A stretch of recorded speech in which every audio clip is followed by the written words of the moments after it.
Mediclaim घेतल्यानंतर mediclaim सुरू कधी होतो हा प्रश्न प्रत्येकाकडूनच विचारला जातो. त्यात महत्त्वाच्या गोष्टी आणि प्राधान्याने दिलेल्या गोष्टी म्हणजे अचानक अपघाती काही घडल्यानंतर तुम्ही लगेचच क्लेम करू शकता आणि लगेचच क्लेम अप्रूव्हल 100% होत असतो. म्हणजेच अपघातामध्ये गोष्टी घडल्यानंतर मेडिक्लेम लगेच सुरू होतो. त्या व्यतिरिक्त जर समजा व्हायरल गोष्टींसाठी तुम्ही ॲडमिट होण्याची गरज पडत असेल तर व्हायरल गोष्टींवरती क्लेम करण्यासाठी आपल्याला 30 दिवसाचा वेटिंग पिरियड असतो. म्हणजे 30 दिवसानंतर आपण क्लेम करू शकतो.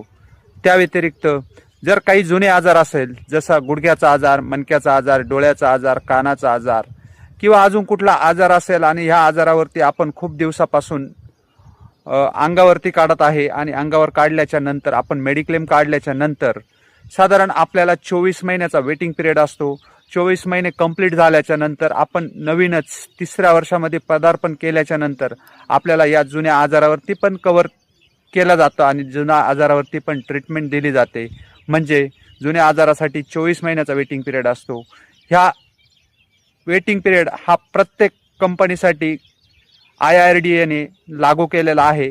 त्यामुळे मेडिक्लेम घेतल्यानंतर आपण आपल्याला दिलेल्या वेटिंग पिरियडमध्येच ठरलेल्या गोष्टींवरतीच आपण उपचार करू शकतो. पण अपघाती घडलेल्यानंतर आपण आपल्या कुठल्याही आजारावरती किंवा कुठल्याही ॲक्सिडेंटली घडलेल्या गोष्टीवरती लगेचच क्लेम करू शकतो. मेडिक्लेम लगेचच सुरू असतो. धन्यवाद. मी Motilal Sangle, health insurance specialist from Sinnar, Chapadgaon. धन्यवाद.